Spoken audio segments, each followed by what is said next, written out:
Welcome to Sarder TV, an idea-sharing platform founded by Russell Sarder, who's an author, investor, and CEO of Netcom Learning. We're excited to have Todd Thibodeaux join us today. Todd is the president and CEO of CompTIA, a professional trade association that focuses on the IT industry, and he's here to tell us more. Todd, thank you so much for joining us today. It's great to have you here. Thanks for the invite. It should be a lot of fun. Start off by just telling us a little bit about yourself and your background. Yeah, I'm a tech nerd through and through. My dad was an engineer, so we always had all kinds of gadgets around the house. He built his own TVs, built his own stereos. He worked for Western Electric and IBM early in his career, coming out of the military. So I kind of had that in my blood from an early stage. I had all those Radio Shack kits where you could create all kinds of different electronic things, built models, all these different things that kids don't do today, or they do them virtually on their computer or their iPads. But I learned how to do a lot of different things through that area, and I always carried that love of tech. And then when I got into my professional career, I was lucky enough to land a job with the Electronic Industries Alliance, which was a group that represented the U.S. electronics industry. And that eventually morphed into working for the Consumer Technology Association, which many of you know is the owner and operator of the CES, which happens in Las Vegas every year, although they've had to do it virtually this past year. So got to spend a good bit of time there, got to see all the major technological innovations that came across the pipeline, HD TV, DVD, satellite radio, all these different technologies that came along for the car, for personal devices. It was really amazing to go to the event, go to the CES and see all those things emerge over time.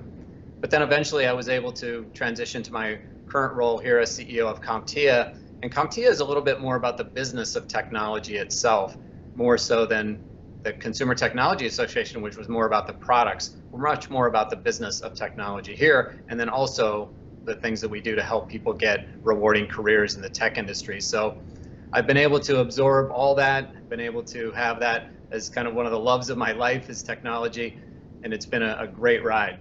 What are the biggest differences in the two different roles, and how did working on the product side sort of prepare you for your role right now as president and CEO?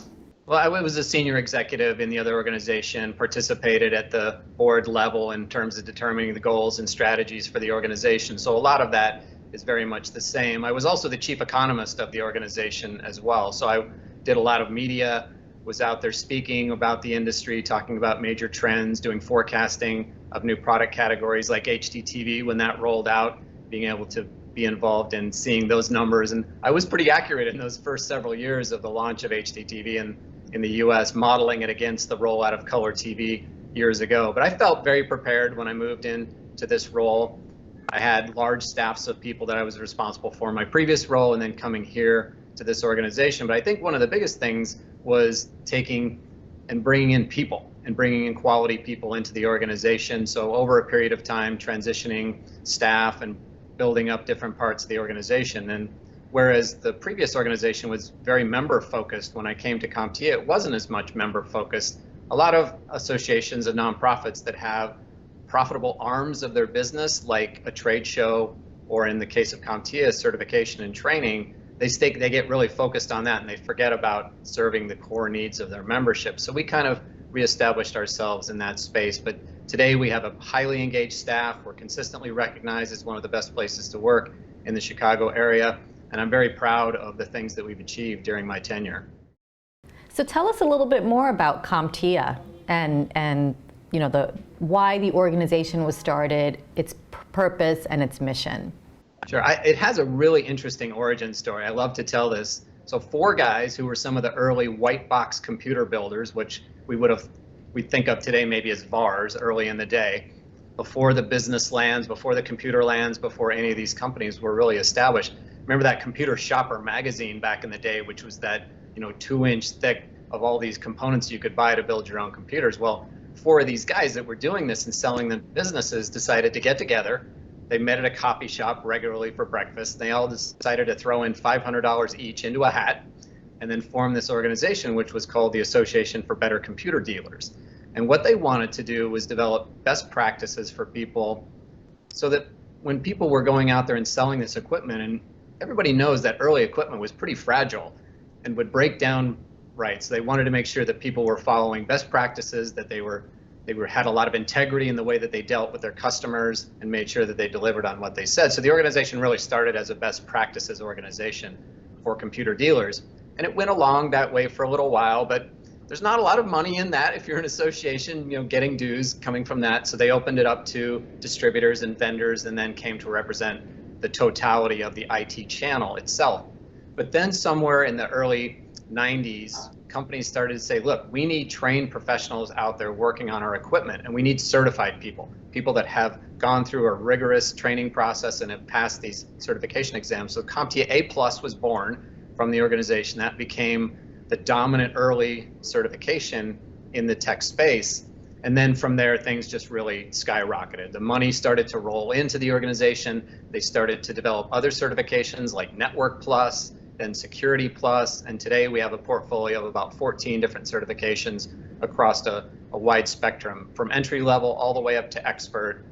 And now we have certification and training. So in those early days, they only developed the tests. So CompTIA sold the certification exams, but didn't sell any of the books or training. And today we sell the full spectrum of that. So that's been the major evolution during my tenure, is that transition into a more full representation of training and certification.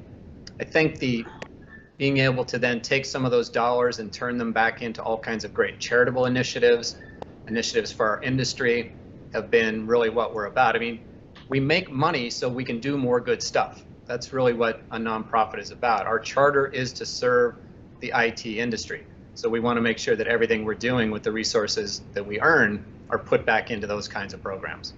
How do you distinguish yourself from the competition? Right? There's a lot of organizations that are offering various types of IT certifications now. So what are the differences between what you're offering and what your competition offers? Yeah, the major difference in the certifications that CompTIA offers versus vendor-specific certifications from companies like Cisco and Microsoft, which are our nearest competitors in terms of volume, is our products are vendor neutral. So we don't develop our certifications around any one particular technology, around any one vendor's technology. We want to prepare people to work in any environment. So if they have Juniper networking equipment or EMC networking equipment or Cisco networking equipment, if you pass Network Plus, you can work effectively in any of those environments and do really well. The security space is another area where it's not really bound to any one particular technology, and that's certainly the case in terms of the way people are securing their networks today. It's a mix and variety of things. So we make sure that people understand the good fundamentals of each of those areas and then dive into the details, which are vendor neutral. And we're able to go pretty far into these categories. We're not really restricted because we're vendor neutral, but that's been the history of the organization, because companies came together in the early stages of this. The early computer makers, Apple, Compaq, others, all came to the table to provide subject matter experts to develop these exams. So it's really been our history. So we sell our products and services in 225 countries and territories around the world. We're the #2 IT certifying group in the world behind Microsoft, but ahead of Cisco.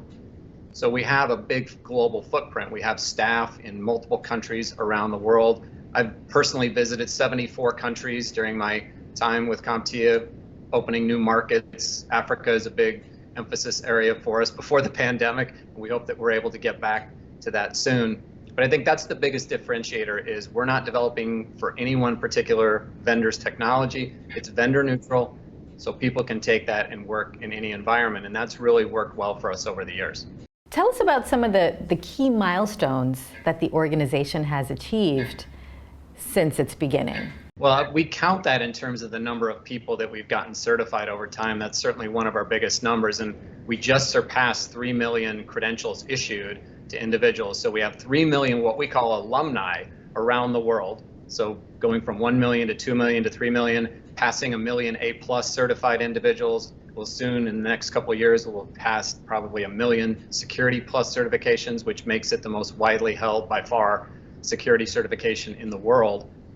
We've had the number of people that we've come in to our individual programs for helping IT training, our IT Ready program, which is a great program that takes people, some with no computer background at all. 8 weeks later, they're doing tech support for major companies. So these are people that come in, it's a charitable program.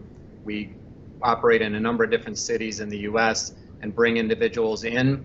They're supported through a really strong system. They go through that 8 weeks of training. They come to class 9 to 5, 5 days a week for that 8 weeks. And by the time they're done, they've gotten soft skills training, they've gotten technical training, they've gotten how to work in the job early on. So we help them understand and make that transition. And the great thing is employers, once they get these people, they want to keep coming back for more of them. So I think that's been a great transition. So we're going to be hitting a milestone in terms of the number of people that have come through that program. We don't worry so much about the number of members that we have. So that's always a big milestone for some nonprofits, is they're always trying to grow their membership. But we want to make sure we always have a good representative mix of members that give us the insight and feedback that we need to develop programs to help the industry. So that's a big part of what we do. So I can't say that we've had substantial milestones in that, because we keep a good, consistent, solid group of people along the way. I think some of the first time we became one of the best places to work was a big milestone for me, because I'd worked so hard to put the systems and processes and people in place to make that happen. So I think that's terrific. One of the big milestones that's coming up for us soon, hopefully, will be to annually surpass $100 million in revenue, which is a big thing for us, on our way towards hopefully 150 million as we go along down the road. So we just try to do things all the time that enhance our existing product mix, that make our products more available to more people. We've transitioned to online testing and online proctoring for our exams, which is a big milestone that we did early in the pandemic to help ourselves through that transition, because a lot of our test centers were closed during that time. But I think things that relate to our growth in revenue, which means money to do more great stuff, the number of people that we're reaching, the number of countries that we're selling in, so that geographic footprint, really measure it in terms of our expansion. It's our expansion in terms of being able to reach more people and do more good things for people to help people get that opportunity for a great career. You mentioned a lot of different areas that have set sort of your milestones. What are some other key areas that the organization is currently working on to hit that next milestone that you're looking at?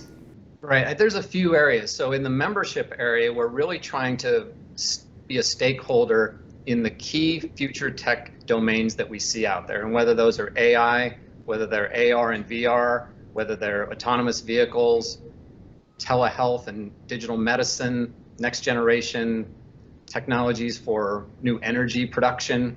All these different areas are domains that there could be business opportunities for people and for our membership today. It's unclear whether some of those will really be the big opportunities that everybody thinks they are, but we want to be at the forefront of identifying those opportunities. So we do a lot of research. We've started what we call technology interest groups, which allows us to kind of incubate some of these with small cohorts of people who are intensely interested in a topic like AI or augmented reality or virtual reality, machine learning, some of these areas where we bring them together. I mean, that's a core mission of any nonprofit, is to be a place where people can come and talk about the issues of the day, and whether they're about business and technology, whether they're about public policy issues, whether they're about societal issues, being that home where we can do that. And I think that's certainly an area where we're trying to grow and develop more of those, because we want to be seen as a place where that discussion is happening. And I think we're successfully doing that. One of the other areas, so I've always said like college for us is one of our biggest competitors. People who come out of high school and then go to college, they kind of come out of our wheelhouse for a little while. So we tend to have this big cohort of people that are 18 to 24, but then there's a dip where people are going to college and exploring different careers, and then they come back to us as career changers. So we want to try to reach people in that place where they are. So we have a big emphasis on trying to reach university students so that they can come out of college with a program. And we're doing a cooperative program with Ryerson University in Canada around trying to create a micro-credential for people who are in college, so that when they graduate, they would have this credential in hand to show to an employer that they've had this training and this certification to demonstrate they have these skills. So that's a key part. So we're trying to do more things to reach those students. We're also trying to do more things to reach high schools as well. And one of the big challenges for high schools is they don't have the ability to retain and keep these qualified instructors in schools. So we're doing a pilot currently where we're in schools, and we're trying to create is classroom facilitators. And these are people who can take our curriculum and with our help deliver a really quality tech education program to the students without having to have deep subject matter expertise in that area, because most schools have a hard time keeping those, and in particular computer science instructors who can earn so much more out in the private market. So I think trying to reach that academic space is a really big priority for us, and then also trying to be at the forefront of some of these new technologies, be the point of discussion for some of the impacts of these, especially as they relate to developing really good business opportunities. I'd be so interested in learning more about the results of your pilot and for the high school pilot that you're doing. But the good thing is all the schools want to do it again. And so we're hoping to keep those in the mix and expand that. But if you're interested, follow up with me and we can talk some more about that. It's called Cyber Prep. That's the name of the program. But I think it's been pretty successful for this first year, especially in the context of the pandemic, which made it even more challenging. So talk more about how CompTIA has adapted to the way the organization works in the pandemic. I think we were really lucky coming into the pandemic because we had already had a very liberal telecommuting policy for our staff. So people were working 2-3 days a week from home anyway. So most people were equipped with everything they needed, whether it was a printer, dual monitors, maybe even a comfy chair, things that they needed. We also had been using Slack as a collaboration platform for a few years prior to this. So we had that in place. So the employees, I feel like we made the transition to an 100% remote work environment almost overnight and without any hiccups because people were used to it. I think the biggest challenge was people were still coming in and seeing each other at least a little bit. So this idea of how can we stay in touch. So we early on set up a COVID channel so people could post things about it.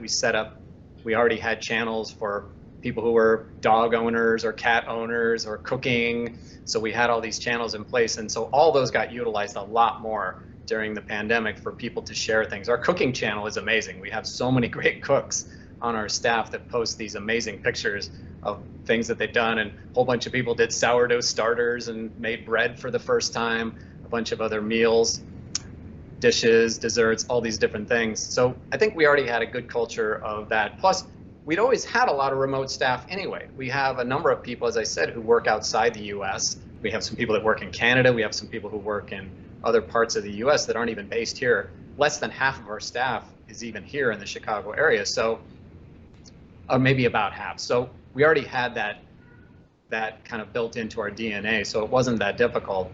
I think some of the decisions we made early to be very conservative in our approach. So we put ourselves on a little bit of a diet. So we said, here's our non-discretionary expenses that relate to our rent and our staff and things that relate to keeping people on the team. And then we said for our discretionary money, we're going to put ourselves on a budget. And we did that early on, and that really worked out well. It gave us a lot of consistency. It gave us a lot of thought about what was really important to spend our money on during that time. It gave us a lot of focus. I think it put some stress early on the team because they thought they still had to achieve all these other goals, but with less resources. But I think people became very creative, very resourceful to do this. And I think those things will stay in the way that we work going forward, even as we've opened up the budgets for this coming year as we see our way out of this. But we had a very strong year. There was a lot of people that took this as an opportunity to reskill during the pandemic. They were at home. So we had all these great remote education tools that they could use, really good interactive online capability, and then transitioning, as I said, to doing the online exams. So I think a lot of the good things that came out of it, I hope will carry forward in the future, and then we can bring back in some of the other things that are important. My biggest concern about all companies in this transition is, are we going to lose that innovation and creativity that comes from those casual conversations that you have, whether it's in a face-to-face meeting or just popping into someone's office and having a conversation that really moves something forward more than. So I think prior to the pandemic, when people were having conversations on Slack, they weren't using video. It was mostly just audio conversations. But I think during the pandemic, people used more video because they knew probably both sides maybe hadn't showered that day, so it was okay. You know, that kind of concern about, I think people became to worry a lot more about how they looked on camera. So people got the cameras with lights around them and stuff. So it was pretty interesting that way too. But I hope that we don't lose that long term, that creativity and innovation, because I think we'll probably be 100% remote for the foreseeable ongoing future. And people will, but I think a group of people will slowly trickle back into the office at some point. Tell us a little bit more about some of the things that you're doing to help support members and their professional development during the pandemic.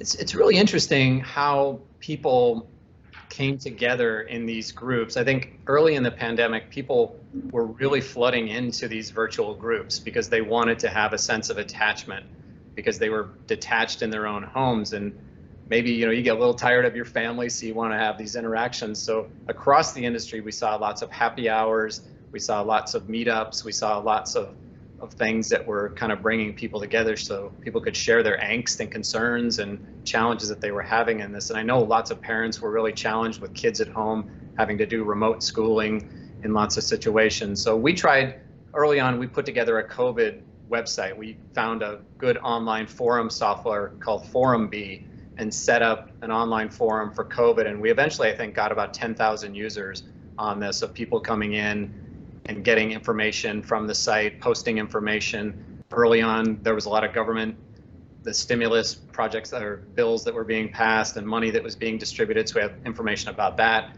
We had information about the vaccine development, all these different things that were happening. And then people were sharing their business best practices, how they were supporting their customers during this pandemic, how they were doing sales calls when they couldn't meet face to face.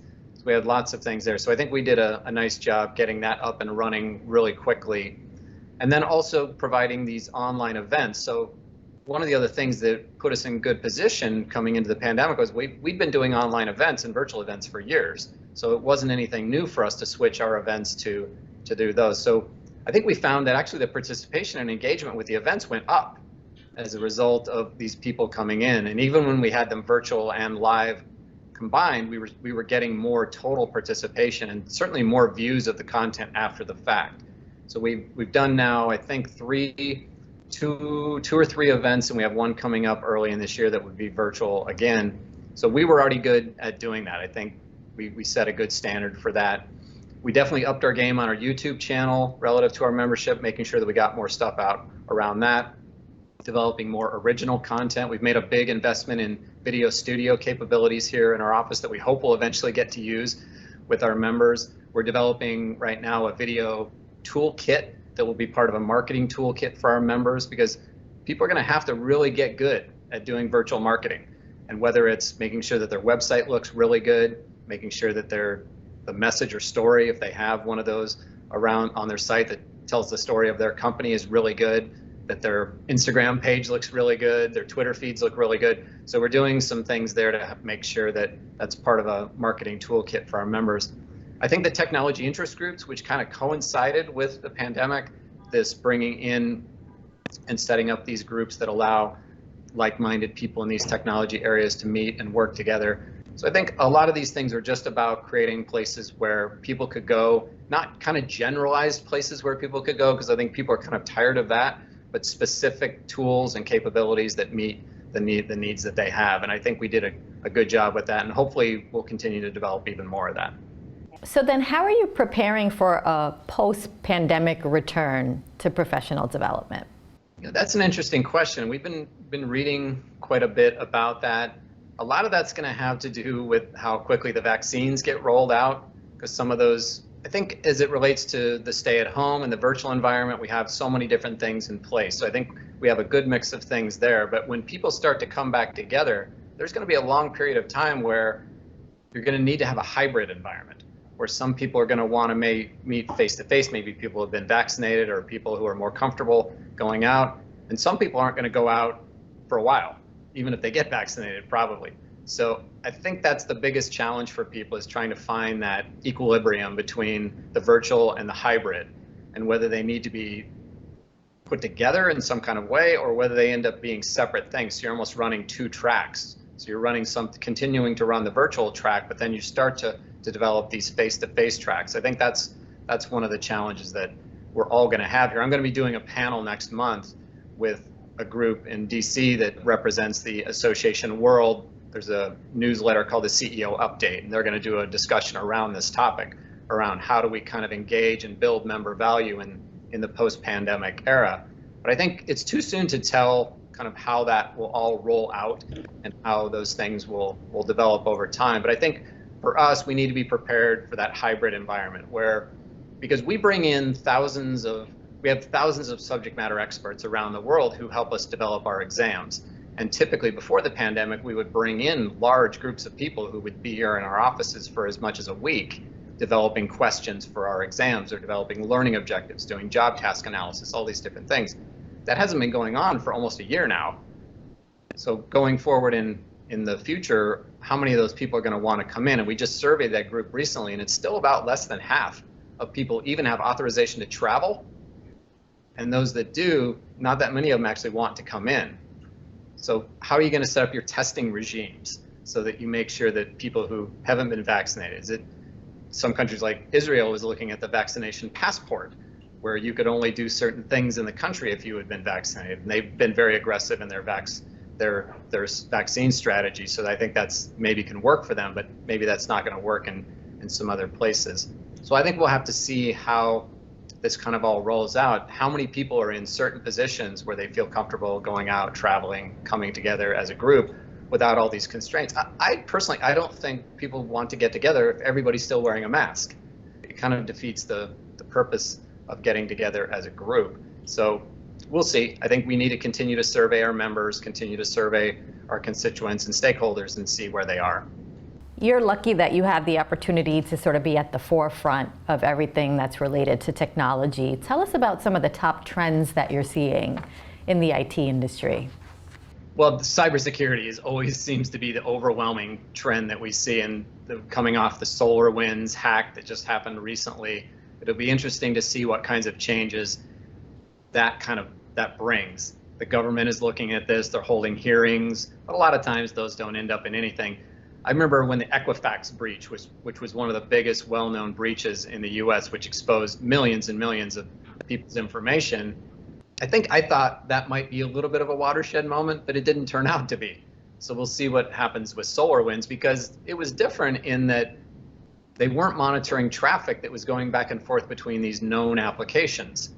So everybody's worried about this perimeter defense model of cybersecurity, and then evaluating everything based on these known signatures of certain threats, whether it's malware or phishing or the things like that, being able to detect those. But when you have something that's happening between applications that you're not paying attention to because you think they're okay, does that really change the model? So I could see that zero tolerance networking model, maybe that becomes a major trend in the cybersecurity space in terms of the way people are defending themselves, that they're monitoring traffic between applications of all sorts.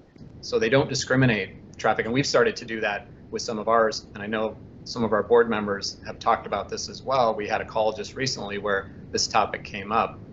So we've been asked to discuss some of these SolarWinds. We've written editorials about it and talked about this. But I think the zero tolerance, the zero, don't trust anything. It's zero trust is real, I think is what it's called, not tolerance, but it's zero trust. So don't trust anything.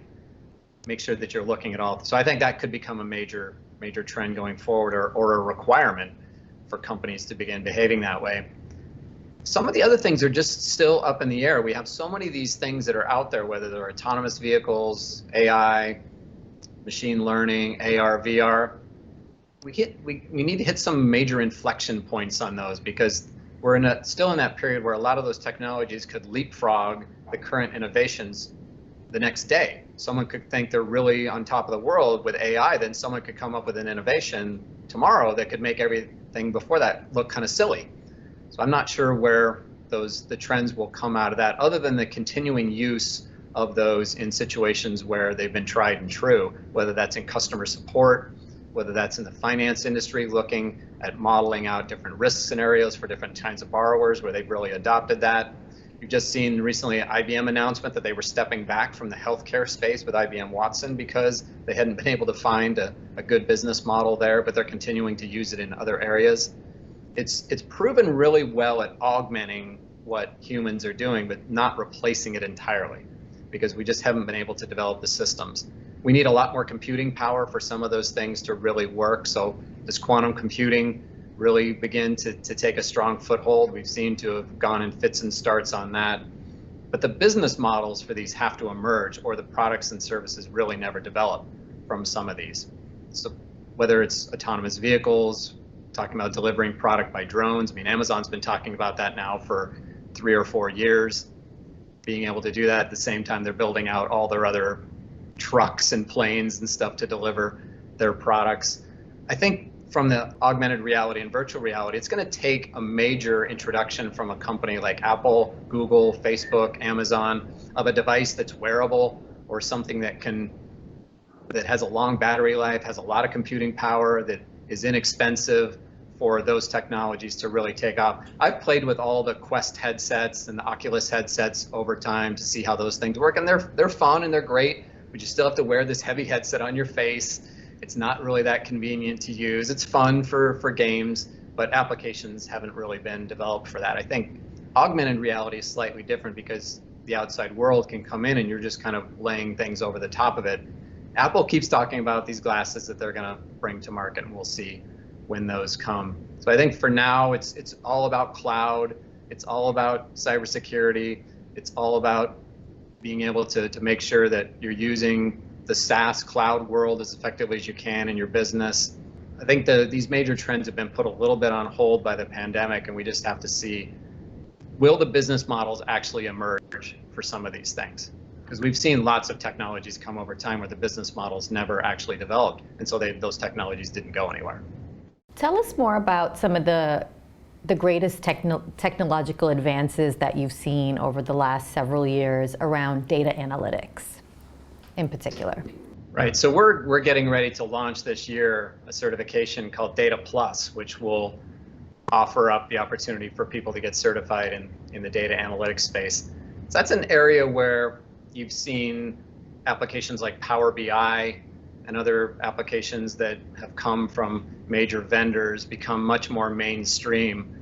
Everybody still struggles with having too many data silos, having too many pieces of data in too many different places, and being able to bring those all together into these environments. So I think that's been the biggest change that's happened over time, is products like Power BI and others that sit over the top of all these data silos and make it easy to bring in data from different sources so that they can be displayed to the users in a reasonable way that they can understand. They can see charts and graphs and tables and being able to pull those things in. But even we are struggling currently with that, because a lot of our reports tend to be looking at one discrete period over another discrete period, as opposed to looking at things over a time horizon.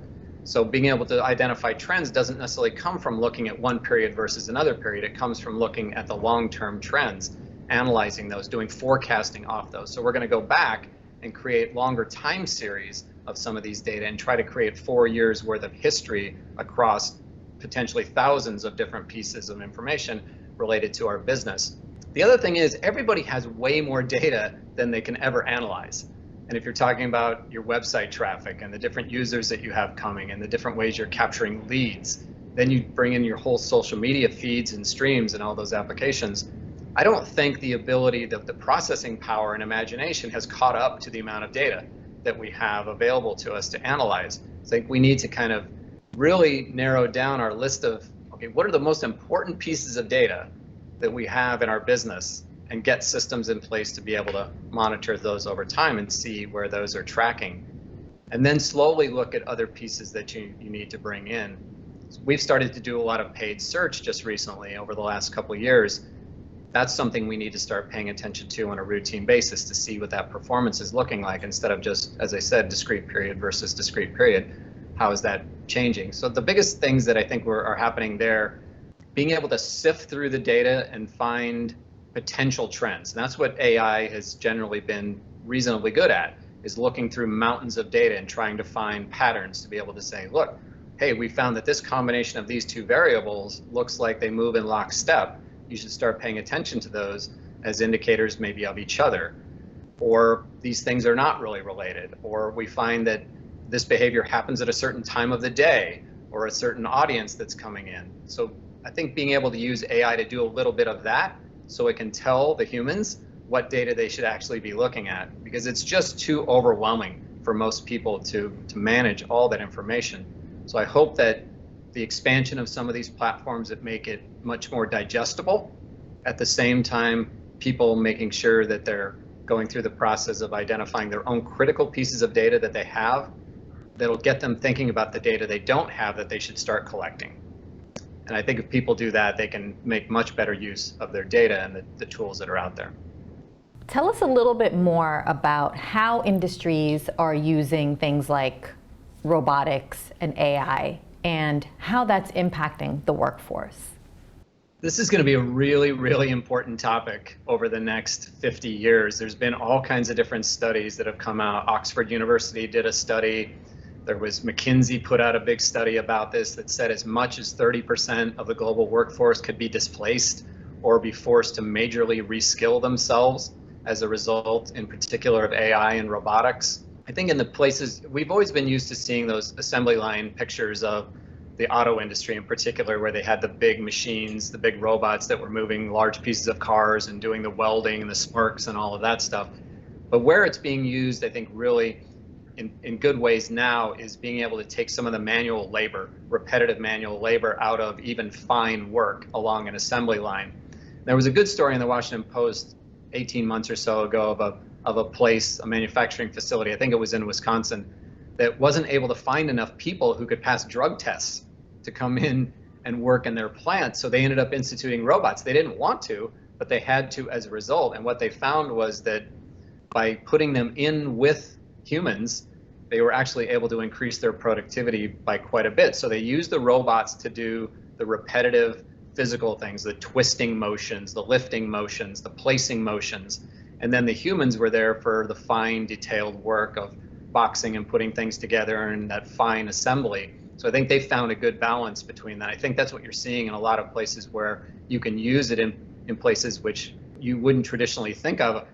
I think some people have tried to do like a fully automated fast food restaurant where they had robots doing all the cooking and assembling of the hamburgers and things that they were selling in the store, how those will relate to restocking retail shelves, how those will relate to not just the autonomous vehicle space, which we could see a full-scale, 20, 30 years from now, it would be very uncommon that you would get into a vehicle that would be driven by a human, probably. So, but in the short run, I think we're finding these places where you don't necessarily try to replace a human entirely, but you identify the tasks which the robot is best suited for. And obviously, all those robots are running on really powerful AI systems for the most part. They being able to sense motion, pressure, all these different things that they have to apply in these cases.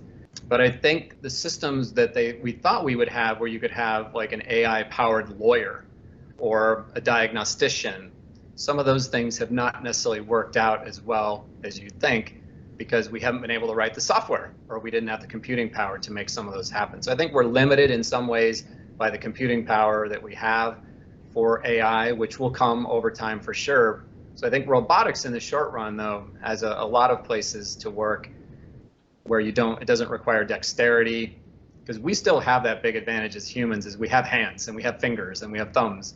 We're very dexterous, and the robots are not very good at those tasks in general. It's the lower end ones, maybe some of the really high end ones in the lab are getting good at those systems. But I think that the opportunity to look for those, we always thought that there would be this huge retirement boom from the workforce too, and that we would have this workforce shortage. And over time, we will have a shortage of people that will have to be augmented by robotics. We haven't really reached that point yet, but at some point we will. This idea that large numbers of people are going to be replaced by these, maybe, we'll see. And what kinds of jobs will those people move into? History has always shown that we've replaced more jobs than we've taken away from automation, but that doesn't mean that will be the case in the short run. There could be short run periods where substantial numbers of people, accountants, lawyers, radiologists, machines and AI have proven very good at reading MRIs, at reading scans, and identifying things, because they're looking at things on a pixel by pixel basis that a typical radiologist wouldn't necessarily look at. So we'll see. I think it's an exciting time. I love it, because we've always been promised these things, right? We've been promised the flying cars, and those recently started in New York. They now have the air taxi system, which has started to go. I think right now you just have to find those places where you can pick and choose your spots. And the robotic manufacturing industry hasn't really developed and evolved to the degree to which it will. When we have a lot of companies in that space developing pieces, we'll see some real innovations, because so much of it is still happening in the labs and the industrial single-purpose robots. But when we start to have these robots which have a little more dexterity, which are a little more adaptable to different situations, they'll be used quite a bit more. Tell us what some of the key competencies and skills are that are important for people to build around technology, even if they're in non-technical roles. Yeah, the interesting thing is in the US and probably mostly around the world, about half of the people who work in tech work in a tech role in a non-tech company, and then the other half of people work for a tech company. And if you really looked at in tech companies, the majority of people who work for tech companies aren't tech people. They work in finance, they work in accounting, logistics, customer support, customer management, all those different things. So that's always a good thing for people to understand when they think about the people that are out there. So the majority of our real tech, hardcore tech workforce works in a non-tech company, doing different support for that company. So the skills that are really important in those cases, the first and most important one is soft skills, the ability to work well as part of a team, the ability to communicate effectively, to work with emotional intelligence, to show up and be accountable every day, to be responsive, to handle conflict well, all these different soft skills. So that's why we emphasize that so much with our IT Ready students, is making sure that they come in with the best possible soft skills on day one. You learn so much in the first 6 months in a new job. And in fact, when we've talked to employers, a lot of times they're like, all right, we hire these college grads, we don't let them do anything for about 6 months because we want to make sure that they understand what they're doing. But a lot of the times it's the socialization into those soft skills, into the culture of the company, learning what's expected of you. So that's the first and most important thing. In terms of most companies, if you said, I'll give you some people who have really good soft skills, but you're going to have to train them on the technical stuff, versus here you can have 100 people who have strong technical competencies, but maybe don't have the best soft skills, they'd always take the people with the soft skills first and then try to train them. Because almost everybody with the right motivation can learn any of the technical pieces. None of it is that challenging. We're on the record as saying there's virtually no entry-level job in tech that should require a 4-year college degree, because most of the capabilities can be learned in as little as 9 months at the most. There's no reason that you should be going to school for years and years for some of these careers. Even in cybersecurity, it's not a 4-year, even 3-year program to learn these things. You'll learn more, again, on the first 6 to 9 months on the job than you learned in that entire college work anyway, probably. So this idea that soft skills are the most important pieces. But once you get past that, you want someone who has really good problem-solving skills, someone who doesn't get defeated by challenges that they see, that knows how to ask the right questions, that knows how to search effectively for the right answer. Someone who can sit down and find anything in Google is someone that's valuable to a company, because most of the time when people can't find the answer, that's the first thing they do, is they sit down and they type the question into the search engine and try to find the answer. And there's so many great resources out there where almost any challenge or problem you can think of, somebody else has probably thought about that, and it's probably online in platforms like Stack Exchange and Stack Overflow and some of these other platforms.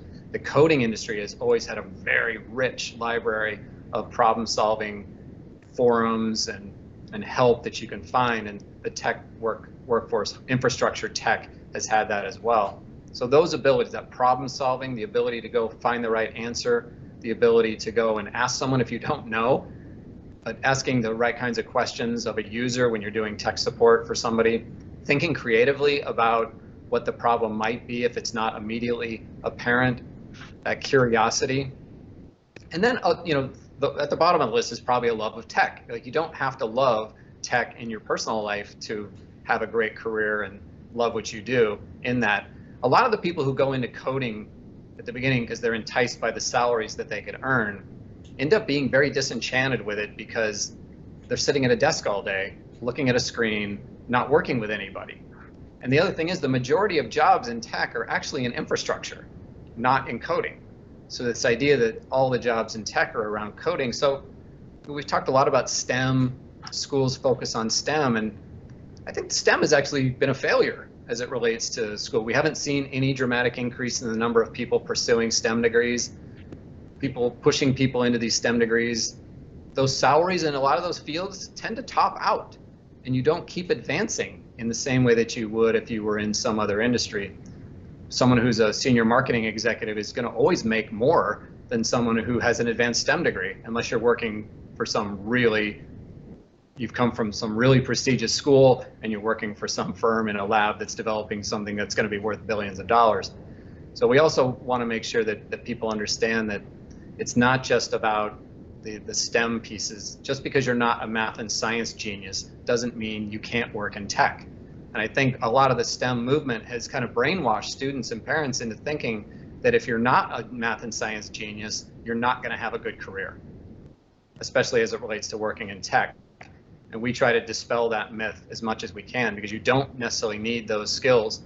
The amount of math that you would use in most tech jobs is addition, subtraction, multiplication, and division. It's not anything related to, you're not doing a lot of algebra, you're not doing any calculus for sure, you're not doing any differential equations. So this idea that you need to have all, and I think that actually pushing math so much as part of STEM kind of disenfranchises so many kids, because they're not necessarily going to be good at it. I wrote an editorial about this a while back. So when the first worldwide math rankings came out, where do you think the US ranked? They ranked last. So this was in the early 60s. So they did another study a few years later, and of course they added some other countries they thought would rank below the US. The US ranked last again. So we keep doing this. We've always been bad at math. But yet when we see our rankings come down in these international rankings where we see China ahead of us, or before that it was Japan, and before that it was Germany, and before that it was some other country, we always panic and we overreact to this, trying to tell kids that the only way you can learn problem solving is to learn math, or the only way you can learn creative reasoning is to do coding, when those things just aren't true. There's been fantastic junior achievement programs and entrepreneurship programs that have been happening in schools for years that are really great at teaching teamwork and problem solving and creativity and innovation. So I think we just have to make sure that we don't go over the top in some of these things and push kids towards these skill sets where actually aren't that valued in working in tech. And math skills in particular, or even engineering skills and science in particular in the tech industry, are just not that important. The soft skills, the problem solving, the creativity that you might naturally have. I met this one young woman who was here at a high school here in the Chicago area that we were supporting, and when I spoke to the students, I say, everybody's telling you to find your passion. And I always say, find out what you're good at, and you'll probably be passionate about that. Because there's been lots of brain studies that show that people, when they're doing something that they say they're passionate about, their brain doesn't light up as much as when they're doing something that they're good at. And so this idea that focusing on the things that you're good at. And so this young woman, her grades weren't that great, but she was really good at keeping her and her family organized. So she eventually got into a program, went through project management training, and now she's making six-figure salary for Deloitte. And she doesn't even have a college degree and just has her GED. So this idea that if you focus on those things that you're good at, not necessarily the things that you might be passionate about. You might be passionate about acting, but you might be terrible. Or you might be passionate about singing, but you might be terrible at it. Okay, think about those things, because every single child has a set of things that they're innately good at. And I don't think we do enough to help kids identify those. And I don't think we do a good enough job helping kids develop their soft skills while they're in high school. Tell us a little bit more about what you think, and I mean, we talked about this a little bit, but I'm going to ask you anyway. What is it going to take for CTOs and other C-suite executives to stay relevant in the future? Yeah, I think that's a really, really good question. It's becoming increasingly challenging for boards of directors, senior executives within the companies, because, I mean, people like to say technology is moving so fast. It's actually not moving as fast as everybody thinks. We just see this introduction of things that may or may not be important, and everybody thinks they need to pay attention to every single one of them. I think the most important thing for these people to understand is what's most important to my company. So thinking about, if you're a retailer, how is AI going to change the way I manage my logistics? How is it going to change the way I manage my inventory systems? How is it going to manage the way my store is run? How am I going to use robotics in the future as it relates to those things? So those are, two technology areas, two big ones, but they don't need to necessarily worry about autonomous vehicles or maybe worry about alternative energies or digital health or some of these other areas. I think that's the thing. Everybody thinks they need to pay attention to everything as opposed to really narrowing down their focus to what is most important to my core business. And that's a challenging thing. And maybe sometimes you need to have someone come in and tell you what that is. So maybe people bring in a Booz Allen, or they bring in a McKinsey, or they bring in some of these consulting firms to help them understand these things. And then, it's a matter of just, you don't need to have, again, the deep subject matter expertise, but you need to know enough about the key kind of top level trends. I mean, it's as simple as setting some Google alerts for yourself to read a few of these stories. Like in my feed in Google News is populated by stories about emerging technologies and about what's happening in the lab, what's happening in implementations, what's happening in these. So I make sure to read those and just kind of understand the basics. Now I'm interested in it, so I absorb it, and I love to read those things. But it's as simple as taking some time, setting aside time to keep yourself updated on that. Otherwise, have someone come in and give you routine briefs on some of these technology areas that you have, but you have to set aside the time.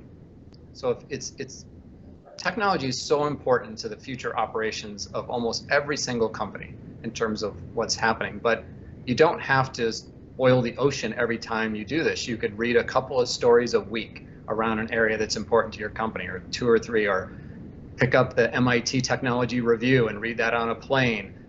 Read the Wired magazine stories. There's lots of great stories in there about how tech is being implemented. Look at magazines like Inc., which is a great resource to see. They do a lot of technology stuff to talk about that. But it's a matter of setting aside the time and making it a priority. So cybersecurity, though, is the area where everybody has to become a much bigger expert, and that includes boards of directors. Boards of directors have kind of punted on cybersecurity responsibilities, whether they've punted it to an audit committee, whether they've set aside a particular committee within their board to look at this issue. So our Audit, Finance, and Investment Committee has jurisdiction and oversight for our cybersecurity best practices within our organization, and they take a lot of pride in making sure that we're at the forefront and doing all the right things that we need to do for that. And I think boards need to take much more responsibility for the cyber posture of their companies themselves, instead of pushing it all back on staff and saying, you guys messed up, when it's sometimes the lack of oversight and accountability that leads to these challenges.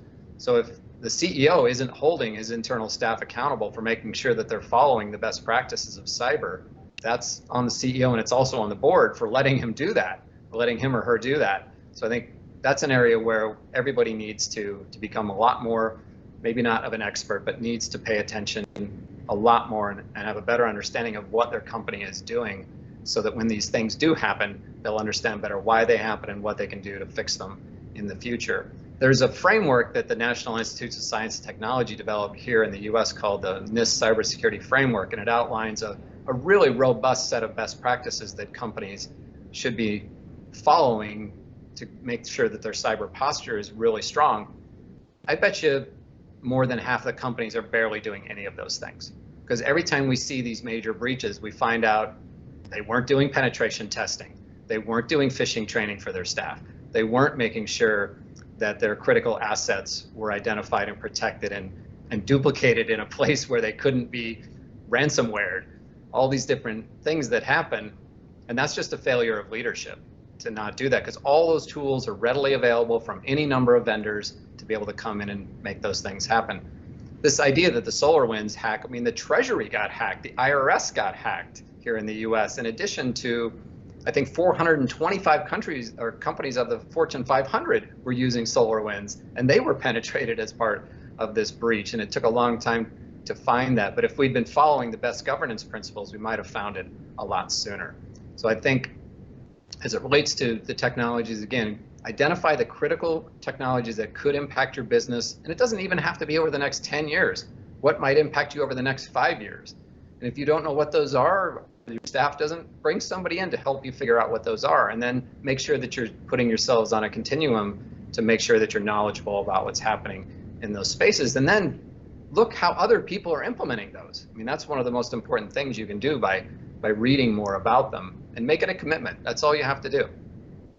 What are some of the biggest skills gaps you're seeing in the fields of technology, and what are organizations doing to help bridge those gaps?